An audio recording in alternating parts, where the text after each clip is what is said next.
Capítulo 4. A Lei da Não Resistência.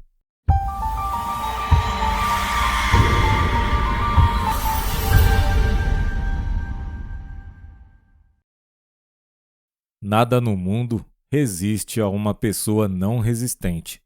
Os chineses dizem que a água é o elemento mais poderoso porque é absolutamente não resistente.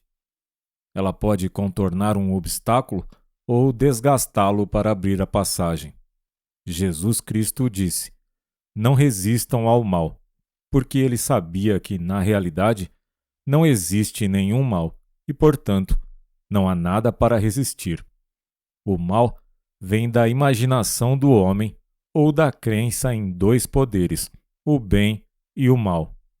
Existe uma velha lenda onde Adão e Eva comeram o fruto da árvore da ilusão e viram então dois poderes ao invés do único poder de Deus. Portanto, o mal é uma falsa lei que o homem fez para si mesmo sob uma espécie de hipnotismo, criado por uma crença da raça humana no pecado, na doença e na morte. Você leu em um capítulo passado que a alma do homem é a sua mente subconsciente e que tudo o que ela sente profundamente, seja bom ou mal, é expressado por ela no mundo exterior. O seu corpo e as suas circunstâncias demonstram o que você andou imaginando e sentindo. O doente alimentou as imagens da doença, o pobre da pobreza e o rico da abundância.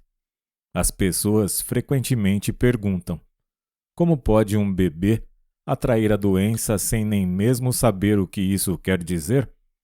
Eu respondo: as crianças são sensíveis e receptíveis aos pensamentos daqueles que os rodeiam e acabam assimilando os seus medos. Uma vez ouvi um metafísico dizer: se você não dirigir a sua mente subconsciente, alguém o fará por você. As mães frequentemente atraem doenças e acidentes para os seus filhos através do medo e da preocupação. Por exemplo, um amigo meu perguntou a uma mulher se a sua filha havia tido sarampo. Ela respondeu: ainda não. Isso sugeria que ela acreditava que a menina ainda poderia ficar doente, e dessa maneira preparava o caminho inconscientemente para algo que não queria para sua filha. O homem que se concentra no pensamento correto e envia apenas bênçãos para o próximo fica imune ao pensamento negativo dos outros. Ele pode receber apenas as boas vibrações que estão na mesma frequência do que as que ele envia. A resistência é um verdadeiro inferno, pois coloca o homem em um estado de tormenta. Um metafísico me disse uma vez que um grande truque no jogo da vida é a não resistência. Ele me deu o seguinte exemplo: houve um tempo em minha vida em que eu batizava crianças, e, é claro, as batizava com vários nomes. Hoje em dia, eu não batizo mais crianças, eu batizo eventos, mas eu dou a todos os eventos sempre o mesmo nome. Se eu experimento um fracasso ou um sucesso, eu sempre os batizo de sucesso. Nesse exemplo, vemos a grande lei da transmutação, onde, através da não resistência e da palavra, todo fracasso é transformado em sucesso. Um outro exemplo: uma mulher que precisava de dinheiro e que conhecia a lei espiritual da opulência era levada frequentemente a fazer negócios com um homem que a fazia se sentir muito pobre. Ele falava muito de falta e de pobreza, e isso começou a incomodá-la muito. Ela passou a culpá-lo pelos fracassos dela. No entanto, ela sabia que para acessar o grande suprimento, ela deveria primeiro sentir que já havia recebido. Ela deveria ter o sentimento de opulência, que precede a manifestação. Ela percebeu que estava resistindo à situação, enxergando dois poderes ao invés de um. Assim, ela abençoou o homem e batizou aquela situação de sucesso. Ela afirmou: existe apenas um poder, o poder de Deus. Este homem está aqui apenas para o meu bem e minha prosperidade. Logo depois, através desse homem, ela conheceu uma mulher que fechou com ela um negócio de milhares de dólares, e o homem acabou se mudando para uma cidade distante e desapareceu harmoniosamente da sua vida.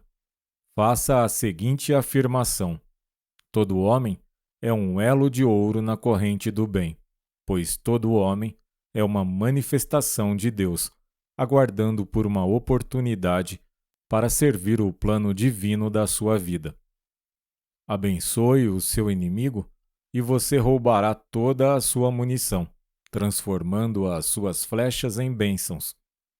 Isso é verdade para indivíduos e nações. Abençoe uma nação enviando amor a todos os seus habitantes, e ela se tornará inofensiva.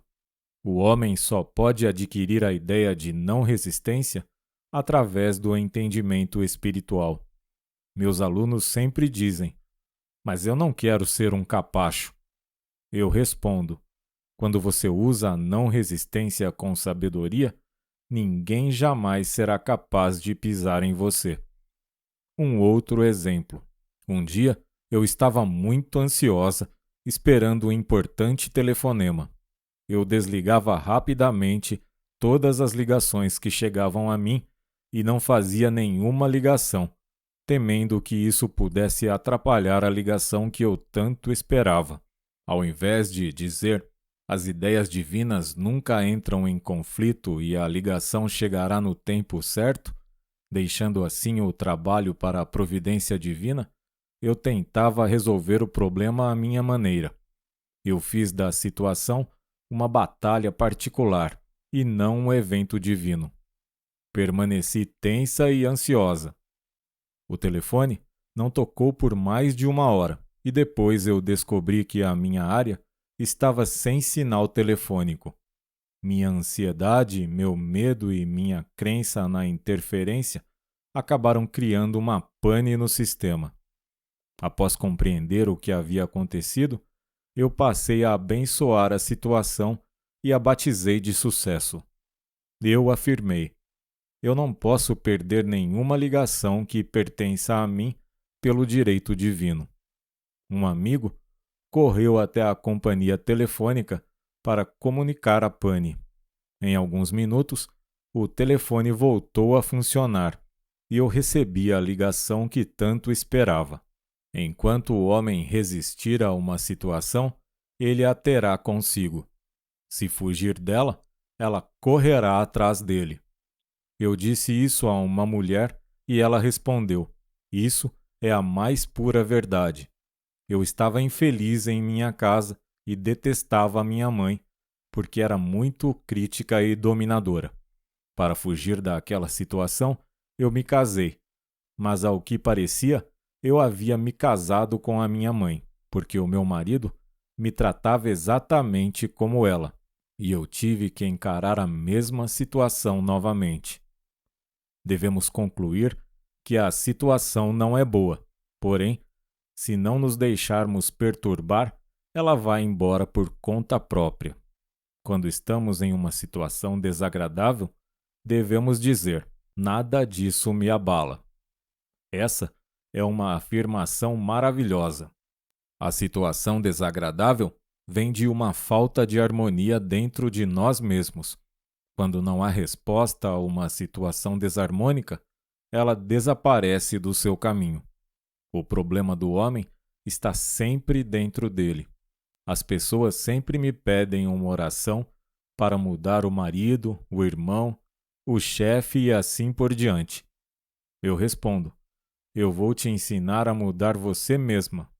Quando você mudar, o seu marido, o seu irmão, o seu chefe também irão mudar. Uma de minhas alunas estava com o hábito de mentir. Eu disse a ela que era um hábito horrível e que se ela enganasse, também seria enganada. Ela respondeu: eu não me importo. Para mim, é impossível viver sem mentir. Um dia, Ela estava falando ao telefone com um homem por quem era apaixonada. Ela se virou para mim e disse: "Eu não confio nele. Sei que ele mente para mim." Eu respondi: "Você mente para os outros e para si mesma, e assim atrai alguém que mentirá para você, e essa pessoa será a pessoa de quem mais deseja a verdade." Eu a vi depois de algum tempo e ela me disse que estava curada e que não mentia mais. Eu perguntei: "O que te curou?" Ela respondeu: "Eu fui morar com uma amiga que era mais mentirosa do que eu, e pude ver como esse hábito é horrível. Geralmente, nos curamos dos nossos erros quando vemos em outras pessoas. A vida é um espelho e vemos nós mesmos refletidos naqueles que nos rodeiam. Viver no passado é um hábito ruim e é também uma violação da lei espiritual. O homem deve abençoar o passado e esquecê-lo. Deve abençoar o futuro, sabendo que trará grandes alegrias, mas, sobretudo, viver intensamente o presente. Uma mulher me procurou dizendo que não tinha dinheiro para comprar os presentes de Natal. No ano passado, tudo foi diferente. Eu estava com muito dinheiro e comprei lindos presentes, mas esse ano tenho apenas poucos dólares. Eu respondi: "Você nunca vai ter dinheiro se ficar comparando o presente com o passado. Viva intensamente o agora e prepare-se para comprar lindos presentes de Natal.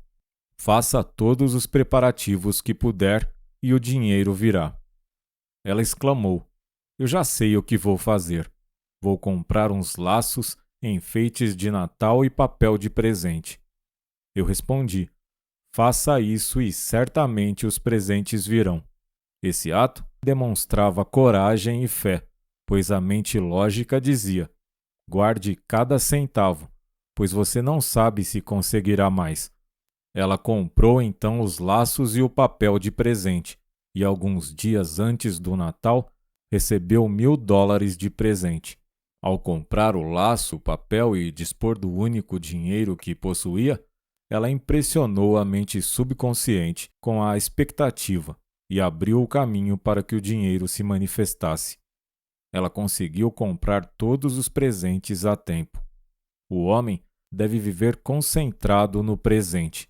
Ele deve sempre estar alerta para que possa aproveitar as oportunidades.